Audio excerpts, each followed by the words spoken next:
ദേലമ്പാടി എന്നൊക്കെ പറയുന്നത് അതിർത്തി ഗ്രാമമാണ്. വളരെ പാവപ്പെട്ട മനുഷ്യരാണ്, നിസ്സരായ മനുഷ്യരാണ്.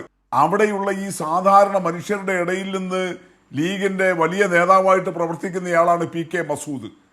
ദേലമ്പാടി ഗ്രാമപഞ്ചായത്ത് ഉദുമ നിയോജക മണ്ഡലത്തിലാണ് ഉൾപ്പെടുന്നത്.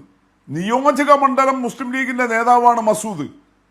അവിടുത്തെ അടൂർ സർവീസ് സഹകരണ ബാങ്ക്, ദേലമ്പാടി പഞ്ചായത്തിന്റെ ആസ്ഥാനമാണ് അടൂർ. അടൂർ ബാങ്കിന്റെ വൈസ് പ്രസിഡന്റാണ്. അതിന്റെ പ്രസിഡന്റ് കോൺഗ്രസ് ആണ്. കോൺഗ്രസ് പ്രസിഡന്റും ഈ മസൂദ് അതിന്റെ ഡയറക്ടറുമാണ്.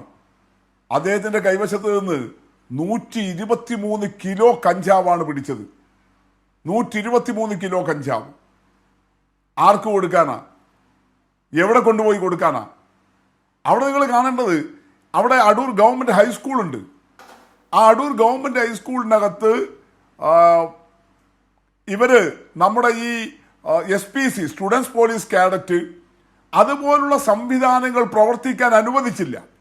ഇപ്പോഴാണ് മനസ്സിലാകുന്നത് എന്തിനു വേണ്ടിയിട്ടാണ് ഇത്തരം സംവിധാനങ്ങളെ ഈ ഉദുമയിലെ ലീഗ് മണ്ഡലം നേതാവായിട്ടുള്ള അവിടുത്തെ കോൺഗ്രസും ലീഗും ഭരിക്കുന്ന സഹകരണ ബാങ്കിലെ ഡയറക്ടറായ അവിടുത്തെ പ്രാദേശിക ലീഗ് നേതാവായ മസൂദിന്റെ നേതൃത്വത്തിൽ സ്കൂളിനകത്തെ SPCയുടേതുപോലുള്ള പ്രവർത്തനങ്ങൾ ഉൾപ്പെടെ തടഞ്ഞത്.